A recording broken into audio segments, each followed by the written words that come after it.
The best way to take your violin playing to that next level is not by practicing for long hours, but by practicing effectively. That is why in this video, I'm going to be laying down the 8 secrets to get the most out of every practice session every time you touch the violin. Make sure to watch all the way to the end because point number 7 is going to blow your mind away. Let's get straight into it. Welcome back to Tux Violin Academy. I'm Samuel and I'm very excited to have you here. If this is your first time here, I give beginners and intermediate violinists the secrets, the lessons, the tools they need to take their violin playing to that next level. So if you would be interested in that content, make sure to hit that subscribe button right there. Turn on the notification bell right beside it. So once we upload, which is going to be every week, you will be notified that yes, another video is up again. So haven't done that, let's get straight into this one. Point number 1, using fun songs, using tunes you know and can relate to intermittently in the middle of your practice sessions and so on. So things do not get boring. Say you're practicing scales, you're practicing how to do string crossings, right? Which is very common for beginners.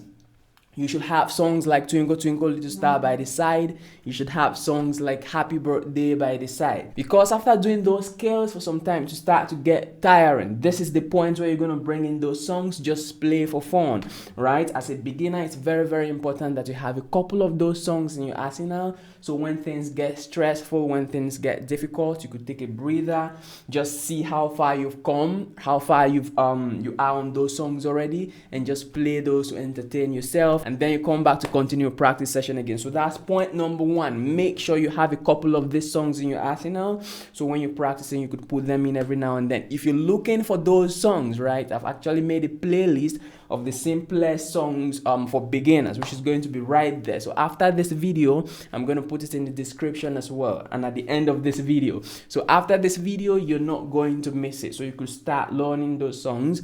So when things get difficult, you could put them in. I'm talking about songs like Amazing Grace, Happy Birthday, and so on. So that's point number 1. Point number 2, I like to call this isolation. Let's say you're working on Amazing Grace, so you're learning how to play Amazing Grace, right? And you're going...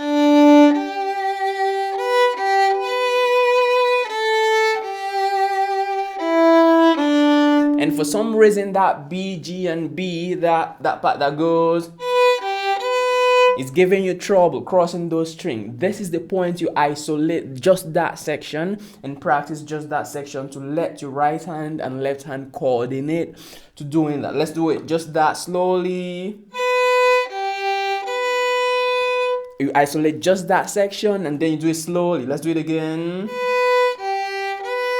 You do this for a couple of times because if you're not able to do that slowly and in a clean way, right, once you put it together, it's going to be very difficult to do the whole piece. I'm using Amazing Grace as an example. You could be working on harder pieces, but it's very important that you isolate sections that you're having challenges with. This is different from when you sight reading and you just want to go through the whole piece. This is when you're working on a piece to get it to that performance ready state, right? So isolation is very important. It helps put the piece together when you come back to do it again. Right, so after doing that a couple of times, you could try starting the whole thing again and you're gonna realize that that section that was giving you a problem is not as bad as it used to be. Make this particular habit a very consistent part of your practice. Trying it just one time might help a little bit, but once you do it over and over again and it becomes a habit, it develops the way you play and it improves everything you play. It's very important that you isolate sections and work on them. So that's point number 2. Let's go on to point number 3. Point number 3 cannot be overemphasized. I've said this in my other videos as well, but it has to be in this one. Slow practice. Slow things down. I know as a beginner you just want to hear what it's supposed to sound like put together, but it's not supposed to be that way, right? You're supposed to get the fingers used to playing it slowly and then you could put everything together. Let's say we're doing Amazing Grace again and it's the first time you're learning about Amazing Grace. In fact, I've made a video about that. I'm going to link it right there and it's going to be at the end of this video among the popular songs, simple songs for beginners. So make sure at the end of this video you could go to that. So let's say you're learning Amazing Grace again. Very slowly, we want to start like this.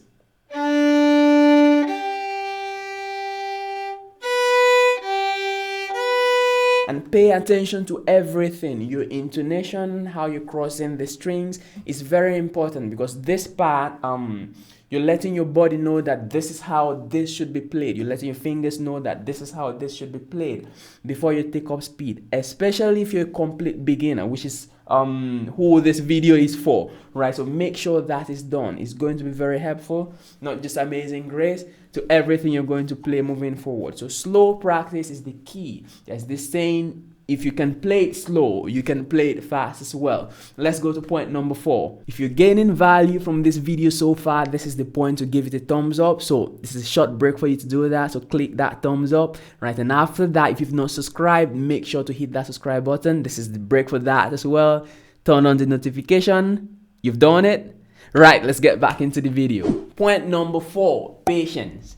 Be patient with yourself. This is one thing I realize with my students, especially the complete beginners, right? The question is usually, when can I play a song? I want to play this song. I want to play that song. No, the violin is a very, very different instrument. It's different in the sense that the piano, let's say you want to play an A, you could go press an A on a piano. I'm not saying the piano is easy or it doesn't have its difficulties as well. But the difference is that an A could easily sound good, but for violin, you need to train your body and your hand to learn how to produce an A, right? If you've not done that, if you've not put that work in to learn how to produce a clean, smooth sounding A, when the time comes to play pieces that have A in it, it's going to sound really bad and terrible and frustrating. So be patient with the process. It's very, very important that you do exercises like just staying on one string if you're a complete beginner,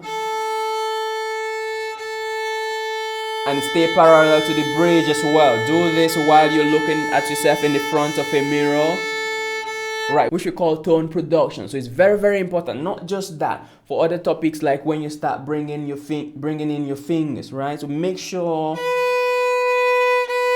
you know how to press and make that clear sound before you rush to playing songs, because playing songs with fingers that are not used to pressing the string, or a right hand that is not used to bowing good, is going to sound terrible, and you do not want to discourage yourself from learning this instrument just by skipping that step of being patient with every phase of this. So patience is very important. Let's move on to point number 5. Point number 5, I would like to call this one challenge at a time. Okay, let me explain that a little better, right? So let's say you're working on a song, or you're working on techniques like, okay, how to cross the strings, how to change the fingers, right? How to make it sound more beautiful. By one challenge at a time, I mean focus on one aspect of those at a time. Okay, so let's say in this practice or in the next couple of practices, you're going to be focusing on just how to cross the string. At that point, forget about what your fingers are doing. Not forget completely, but do not pay that much attention to that. All your attention should be on how to cross that string effectively, right? You could let your fingers go, breathe while you're doing that. That's just an example. Could be things like, okay, vibrato. Okay, now I'm learning how to do vibrato. Focus on the exercises that's going to teach you how to do that vibrato before you try to apply vibrato, string crossing, different songs all in one practice. That's not going to be effective, right? Like I mentioned to you, all we're doing in this video is giving you the effective ways of practicing. So one challenge at a time. I'm not saying you should do one challenge for months. No, you could do one challenge for a couple of classes, for a couple of practice sessions, and then you move on to the next challenge, because it's easier for your brain and your body to adapt to the information that way. So that's it for point number 5. Point number 6 is getting the right resources. If you do not have that, you're going to struggle on the violin. Let me just put that out there.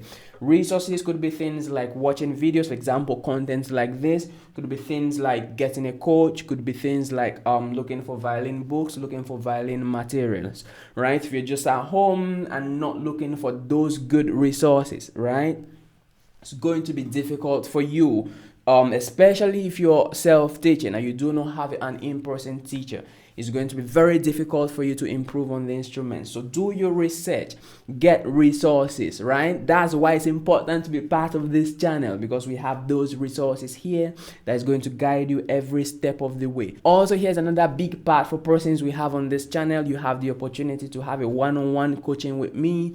I'm going to leave a link to that in the description. So if you're interested in me guiding you every step of the way of your violin playing to avoid those mistakes, those trial and errors, those frustration, link to one-on-one coaching is going to be in that description. So after this video, go in the description, let me know your contact, and then we're going to get in touch. It's going to be me and you on that call, guiding you every step of the way on this instrument. So that's point number 6. Make sure you have the right resources. Also, we have resources in the description as well if you're looking for things like note sheets and tutorials to popular songs. I'm talking about songs like Rockabye, Despacito, Can't Help Falling in Love with You, more as advanced song, but we're going to break them down in a way that everybody can play them. They're going to be in the description as well.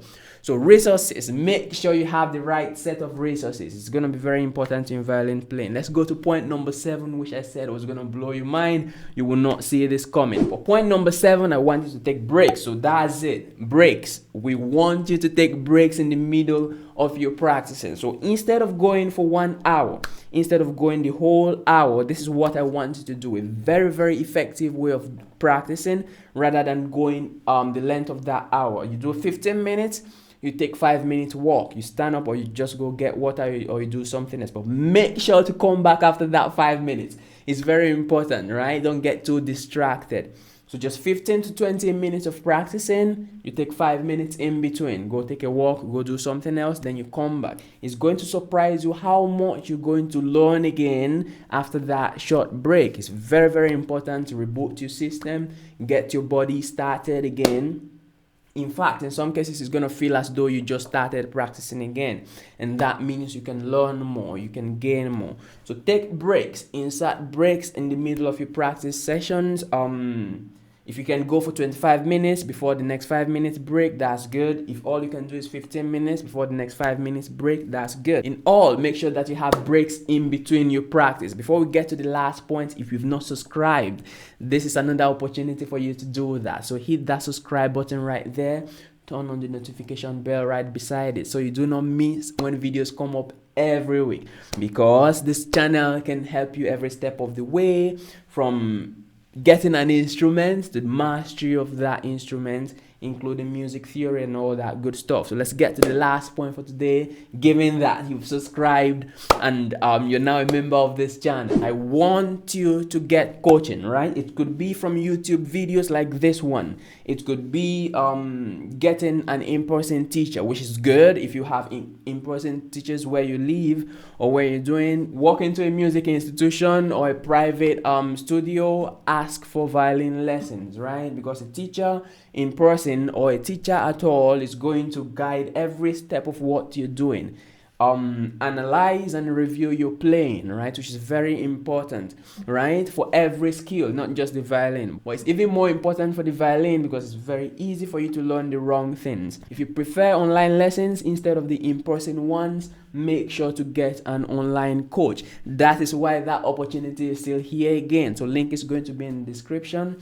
If you like what you see on this channel, and if you'd want me to guide you every step of the way like I do with all of my one-to-one online coaching students, if you'd want me to do that, go in the description, sign up for that, and you're going to have me in your ears guiding you every step of the way to make sure you master this instrument. The next thing for you now is to watch that next set of videos coming up on your left right now, because those are going to have the simple songs I mentioned to you about: Happy Birthday Song, Twinkle Twinkle Little Star, Amazing Grace, and so on. So you're gonna have those links right there. If you've not subscribed, this is the best time for you to do that. So that's the end for today. So watch that video or any of the video on the screen depending on what you want, but definitely you're gonna have that video right there. So go to that video after this one and go do your practice, and I will see you here in the next video.